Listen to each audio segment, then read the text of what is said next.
그렇다 깨도 화요 못하는 이스라엘과 팔레스타인. 왜 이러는지 이유를 알기 위해선 역사를 살펴봐야 합니다. 무려 4000년 전 유대인의 조상 아브라함이 하나님으로부터 축복받은 가나안 땅을 얻게 되리라 라고 예언을 받았다고 합니다. 이 아브라함은 세계 3대 종교인 유대교, 기독교, 이슬람교의 공통 조상입니다. 그러던 어느 날 대기근이 찾아왔고 아브라함의 후손인 유대인들은 이를 피해 이집트 쪽으로 터전을 옮겼습니다.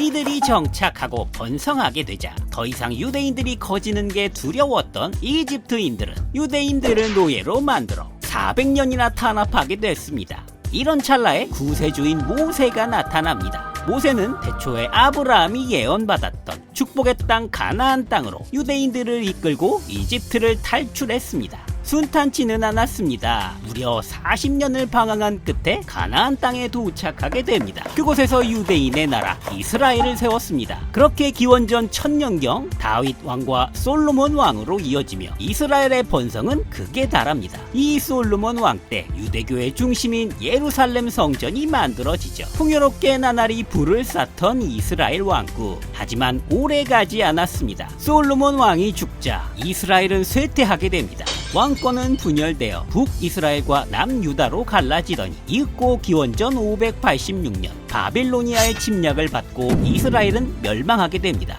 이렇게 다시 나라를 잃고 떠돌던 유대인들은 50년 만에 다시 이스라엘 땅으로 돌아와 나라를 다시 일으킵니다. 재건한 이스라엘에서 다시 풍요롭게 지내던 유대인들. 그러다 기원전 332년 세계 정복의 야심가 알렉산더 대왕이 등장합니다. 알렉산더는 마케도니아와 그리스 반도로 구성된 헬라 지역을 통일해 마케도니아 제국을 세웠는데요. 이 지역에 속한 이스라엘 역시 알렉산더가 정복한 지역에 속해 제국에 편입되게 됐습니다. 그런데 독특하게도 알렉산더 대왕은 정복한 나라들의 고유 문화를 차별하지 않고 존중하고 지켜주었습니다. 그렇기에 유대인들도 반발하지 않고 잘 지낼 수 있었지만 그것도 잠시. 알렉산더 대왕이 33세 젊은 나이에 요절하고 나니 상황이 달라졌습니다. 마케도니아의 헬레니즘 문화와 종교를 유대인들에게 강요하기 시작한 것이었죠. 다른 신을 섬길 수 없는 유일신을 믿었던 유대인들에게 이것은 참을 수 없는 일이었습니다.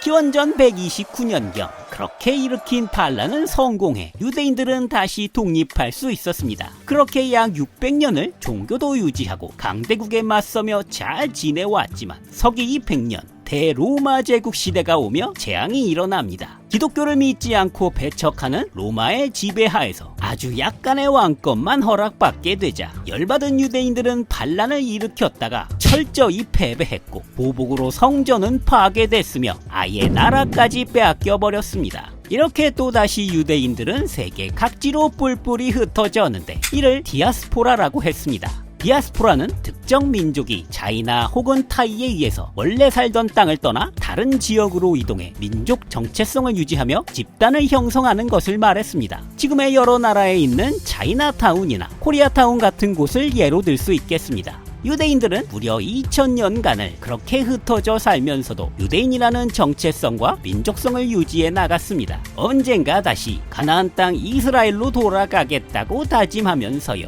이렇게 유대인들이 떠난 동안 그들이 살던 예루살렘은 모두의 성지가 되어갑니다. 예수 그리스도가 십자가에 못 박혀 죽게 되면서 이 예루살렘은 기독교의 성지가 되었는데 이곳 예루살렘에서 이슬람의 선지자 무함마드가 승천해 신을 만났다고 하여 역시 이슬람의 성지가 됩니다. 그렇게 예루살렘은 유대인과 아랍인 모두에게 성지였습니다. 이렇게 성스러운 땅이었건만 바로 이 점 때문에 이슬람과 기독교 간의 분쟁의 씨앗이 되게 됩니다. 신성한 성지에 침범한 더러운 이교도를 물리쳐야 한다. 그렇게 해서 벌어진 게 십자군 전쟁이었습니다. 이후에도 세월이 지나는 동안 각지에 흩어졌던 유대인들은 그들이 살던 이스라엘로 돌아가 국가를 세우고자 했는데 이를 시오니즘 운동이라 불렀습니다. 시오니즘의 시오는 예루살렘에 있는 언덕 이름이었죠. 그렇게 시오니즘 운동 덕에 1900년대 초반까지 유대인들은 부를 축적해 예전 이스라엘 지역인 팔레스타인 땅에 토지를 사들이며 정착했습니다. 이때까진 유대인과 팔레스타인인이 모두 평화롭게 공존했다고 합니다. 그러다 1914년 1차 세계대전이 벌어집니다. 이 전쟁에서 영국은 지금의 중동 지역 영토였던 오스만 제국을 상대했는데요. 오스만 제국을 물리치는데 아랍국들의 도움을 얻으려고 영국이 제대로 빌런 짓을 하게 됩니다. 영국은 아랍의 지도자를 만나 야, 우리 중동 형님, 이번에 나 도와서 오스만 제국만 같이 물리치면 내가 팔레스타인 땅 드릴게. 거기다 아랍 국가 하나 세우셔야죠. 라고 해놓고 유대인한텐 아이고 우리 돈 많은 유대인 형들, 팔레스타인 땅에 유대인 나라 만드셔야죠. 내가 약속하리다. 이렇게 유대인들에게도 팔레스타인 땅에 유대인 국가를 주겠다고 같은 약속을 해놨죠. 이때가 바로 지금도 일어나는 분쟁의 가장 시초이자 원흉이 되었습니다. 영국이 약속하니 팔레스타인 땅에 유대인들은 몰려들었습니다. 1만 정도였던 유대인은 그렇게 15만 정도로 불어납니다. 아랍인들은 불만이 가득했습니다. 자기네가 열심히 도와줘서 오스만 제국을 물리쳤는데 약속했던 땅을 주긴커녕 그 땅에 외지인들만 늘어나니 원래 살고 있던 사람들 입장에선 굴러온 돌이 박힌 돌한테 뭐라 하는 거였죠. 그리고 다시 1939년 2차 세계대전이 발발합니다. 이때 히틀러의 유대인 말살 정책 홀로코스트가 자행되면서 이를 피해 유대인들은 팔레스타인 땅에 더더욱 몰려들었습니다. 그렇게 인구는 15만에서 45만에 육박하며 비약적으로 늘어납니다.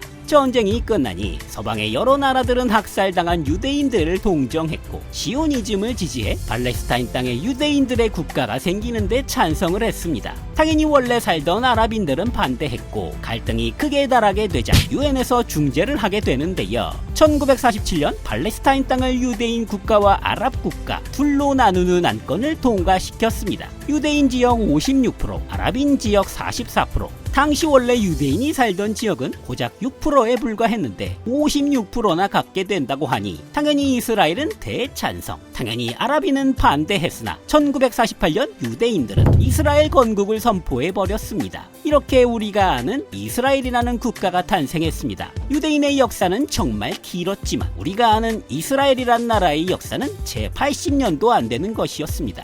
발작 버튼이 눌린 아랍국들은 레바논, 시리아, 요르단, 이집트가 곧바로 연합해 이스라엘의 전쟁을 선포합니다. 1차, 2차, 3차, 1973년 4차까지 전쟁을 벌였지만 열세였던 이스라엘에겐 든든한 백이 있었습니다. 바로 미국이었죠. 최신 무기를 잔뜩 지원받아 4차 전쟁까지 막아내고 이스라엘은 승리했습니다. 이 미국의 지원의 배후엔 미국에 거주하는 수많은 유대인 자본가들의 미국 정치권 압박과 협력이 있었기에 가능한 것이기도 했습니다. 전쟁에 이기니 원래 유엔 중재에서 인정받았던 56% 땅에서 78%로 아랍 지역은 더 줄어들게 됐습니다. 팔레스타인 땅에 원래 살던 이들은 다수 쫓겨나 난민촌에서 500만 명이 넘게 난민 생활을 하고 있습니다. 이렇게 땅도 뺏기고 힘도 없으니 전면전은 못하고 아랍 쪽에선 PLO라는 팔레스타인 해방기구 조직을 만들어 각종 테러와 유혈 사태를 일으키게 되는데요. 세계 각지에서 테러에 대한 비난이 쇄도하자 이스라엘과 협상 위주의 전략으로 돌아섰지만 매번 시간만 끌리고 지지부진해지면서 못 참겠다면서 과격단체가 추가로 발생합니다. 바로 1987년 무장투쟁을 전면에 내세운 단체 하마스가 만들어지며 지금까지도 끝없는 불화와 갈등의 중심에 서게 됐습니다.